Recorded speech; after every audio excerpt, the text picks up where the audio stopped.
सवाल कौन कर रहा है कौन नहीं कर रहा है इससे हमको मतलब नहीं है। हम लोगों ने नो टॉलरेंस पर काम करने का काम किया है। ठीक है।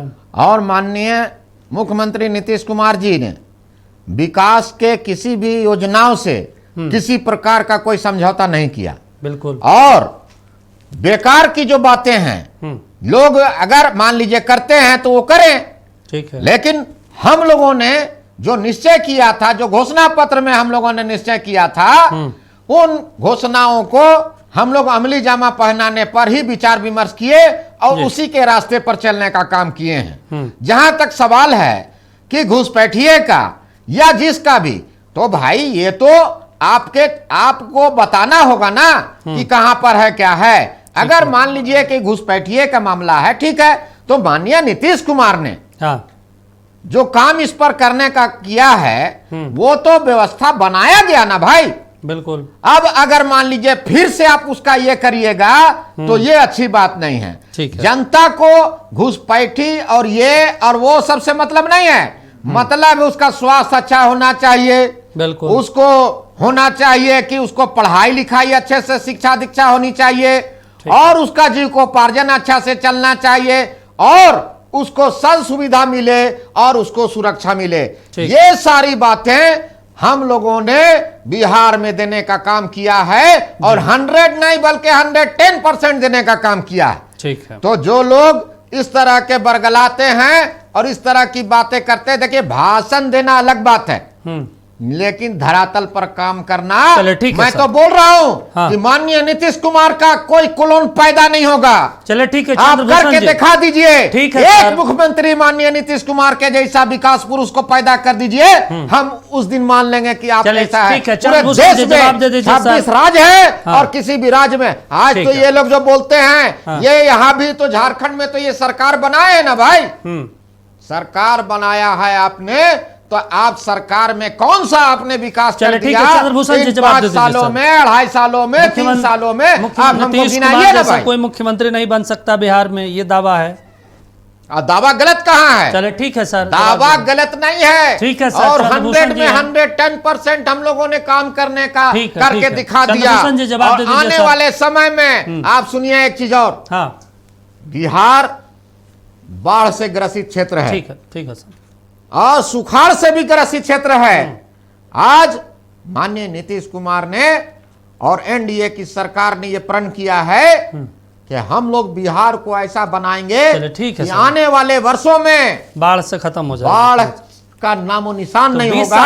और जो पानी आपका बर्बादी कर रहा है, आपकी जीवन लीला को समाप्त कर रहा है, आपके जमीनों को समाप्त कर रहा है, वही पानी वही जल आपके लिए सुरक्षा और तो ये 20 साल पहले आपको सोचना चाहिए था। 20 साल बाद आप रात चौगुनी करने का काम करेगा। ठीक है चंद्रभूषण जी, जवाब दीजिए। होगा और ना ही बाढ़ होगा सर। ये योजना केवल सर आप नीतीश, ठीक है सर, ये योजना 20 साल पहले आनी चाहिए थी। 20 साल डूब गए, 20 साल में लाखों लोगों की मौत हो गई, तब आप सोच रहे हैं। ठीक है, 20 साल इसको मिला काम करने का, और इनको कितना टाइम चाहिए बताइए। आज भी पुल बनाते हैं, बाढ़ में पुल बह जाता है, सड़क का तो स्थिति है। मैं खुद हाजीपुर में रहता हूँ, एक बारिश हो जाए हाजीपुर तो सरकार कार्रवाई पूरा नीचे से जमीनें खाली कर दे रहे हैं, पूरा और मैं एक बात कहना चाहता हूँ, पूरा लूट रहे हैं। तो ये देखने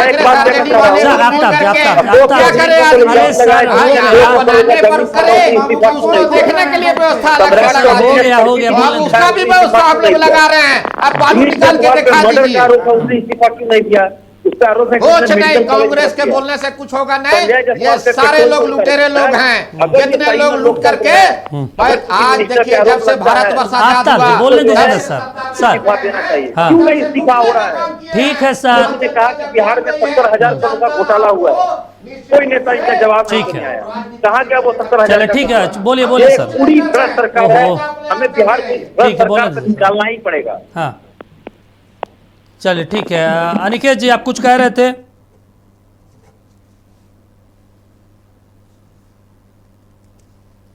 कह रहे थे जी कि ये हाजीपुर में रहते हैं। इन्हीं की कांग्रेस की सरकार में तत्कालीन डॉक्टर जगन्नाथ मिश्रा हुआ करते थे, उनके समय में एक महासेतु पुल दिया गया था। और जब राष्ट्रीय जनता दल और कांग्रेस की सरकार बनी जी, तो 2010-2008 तक क्या स्थिति थी उस पुल की, वो भी बता पाएंगे। और आज वो पुल के बगल में जो तार वाला पुल बन रहा है वो कैसा लग रहा है, वो जरा खिड़की से झांक करके देख के हम लोग को बता दें। ठीक है, समझ रहे क्षितिज जी? करके अरे तुम इन लोगों ने तो एक हाजीपुर का पुल नहीं बना पाए थे। ठीक है, हाजीपुर में लोग ठीक है, बोलिए, तरसते थे मजेदार है। पटना आने के लिए। हाँ। आज ये आलम हो गया कि पुल पूरा का ऐसा पुल बना है चारों तरफ कि जो हवाई जहाज नए चल लोग रहा आ है। रहे ठीक है, हैं सर। वो देखने से पहचान ही नहीं पा रहे कि हम कहाँ चले आए, अच्छा, कि ठीक बॉम्बे है, में ठीक चले है, आए कि ठीक- पटना में चले आए। ठीक है क्षितिज जी। नहीं, हम खिड़की से तो पुल देखेंगे, लेकिन देखने के समय ऐसा ना लगे कि वो पुल गिर जाए, ये चिंता भी रहता है। इसलिए नहीं देखते क्योंकि हैं। आपके शासन में वो पुल बनाया गया, इसलिए इस चीज की चिंता रहती है। हमारे आफ्ताब भाई से भाई, इन्होंने 30 साल में वो पुल सुशासन भी नहीं की बनेगा सरकार, क्या? जो इनका जनता के कहना बीच में है, क्या इसके नहीं बाद होगा किस क्या? तरह से पोल खोला। जी। इन्होंने कहा कि हम लोग बालू चोराते थे और इन लोग के अधिकारी मिलकर के सुशासन बाबू ऐसे देखते रहते थे कि बालू चोरा रहा है, बालू चोरा रहा है। ये सुशासन का पोल खोले हैं। नहीं देख दूसरा लीजिए तरफ- ना भाई, दूसरा आप तरफ- झारखंड में भी वही आलम दूसरा है, तरफ सुशासन झारखंड में भी वही आलम है, झारखंड में भी वही आलम है। जी। आप थोड़ा सा चल करके देखिए, ठीक है। रात में देखिएगा तो दिमाग खराब हो जाएगा आपका, लगेगा कि लोग रैली में निकले हुए हैं, बाहर विदेश से कोई दूसरा टीम आया हुआ है। बाद में अंदर जाकर के देखिएगा, अरे बाप रे साला बालू ठीक और है, कोयला, ठीक है। बालू और सर, कोयला, आप तो- बालू और कोयला। एक मिनट दम बोलने रखिए, दीजिए, बोलिए अच्छा सर। लगता है आप बोलते हैं तो इन्होंने कहा। और ये देख, दूसरी तरफ पोल खोल रहे थे बीजेपी के प्रवक्ता अमित शाह जी कि सुशासन बाबू के शासन में ही घुसपैठिया जो है चाउमीन का ठेला लगा रहा है, रोड पे इसे घूम रहा है, और सुशासन बाबू ऐसे करके देख रहे हैं कि घुसपैठिया घूम रहा है, घूमने दो। इन्होंने कहा विकास पर बात करें तो आफ्ताब भाई ने फिर पोल खोला। इन्होंने कहा कि 20 सालों तक हम देखते रह गए, लाखों लोग का घर दह गया, लाखों करोड़ों लोग मर गए, लेकिन अब हम लोग चर्चा कर रहे हैं कि बाढ़ से कैसे बचाएंगे और वही पानी से जीवन कैसे देंगे। तो 20 साल तक ये क्या कर रहे हैं, ये दोनों प्रवक्ता मिल करके इनका पोल खोल रहे थे और डिग्री का बात कर रहे थे। मोदी जी को भी डिग्री हम लोग वहीं से दिए, उसी यूनिवर्सिटी से मोदी जी को भी डिग्री दिए हैं, और अमित शाह जी भी आ रहे ना, उनको भी डिग्री दे देंगे। और क्रिकेट खेलने के लिए जो पानी का बात करते ना, जय साहब को क्रिकेट सीखने सिखा देगा वहीं पे भेजिएगा। उन लोग का डिग्री छुपाना नहीं पड़ेगा, डिग्री छुपाने का जरूरत नहीं पड़ेगा, कोर्ट से ऑर्डर नहीं लाना पड़ेगा डिग्री छुपाने के लिए, उसका चिंता मत कीजिए। ये लोग, आपकी जनता देख रही है कि दोनों प्रवक्ताओं ने मिलकर के किस प्रकार से नीतीश सरकार की धज्जियां उड़ा करके चलो ठीक है। सुशासन पे भी और विकास पे चलो भी, ठीक है महिलाओं सर। की सुरक्षा पर। अलकतरा चोर का पार्टी, चारा चोर का पार्टी, 70,000 करोड़ के घोटाले आवाज का पार्टी, 70,000 का घोटाला क्या है आप करके लोग भी? नीतीश जी और गुंजा पार्टी मिल करके, गुंजा पार्टी और नीतीश जी मिल करके। अरे नीतीश जी सुनिए, एक आरोप दिखा दीजिए, एक आरोप दिखा मोदी जी दीजिए। हजारों आरोप लगाए हैं। चलो ठीक है सर, अब समय नहीं है सर, समय नहीं। आफ्ताब जी, क्षितिज जी और अनिकेत जी, समय नहीं है सर, समय अब इतना इजाजत देता है। ठीक है सर, आफ्ताब जी, सर, आफ्ताब जी, होगी इस तरह की बातें। अनिकेत जी, अनिकेत जी, क्षितिज जी, क्षितिज जी, अब समय नहीं है, समय नहीं है सर। अब चले ठीक है, ऑडियो बंद कीजिए तीनों का, ऑडियो बंद कीजिए तीनों का। सर अब समय इतना इजाजत देता है, लेकिन आप तीनों जुड़े और चर्चा में अपना पक्ष रखा, उसके लिए शुक्रिया। तो टू द पॉइंट पे हम बता रहे थे और समझने का प्रयास कर रहे थे।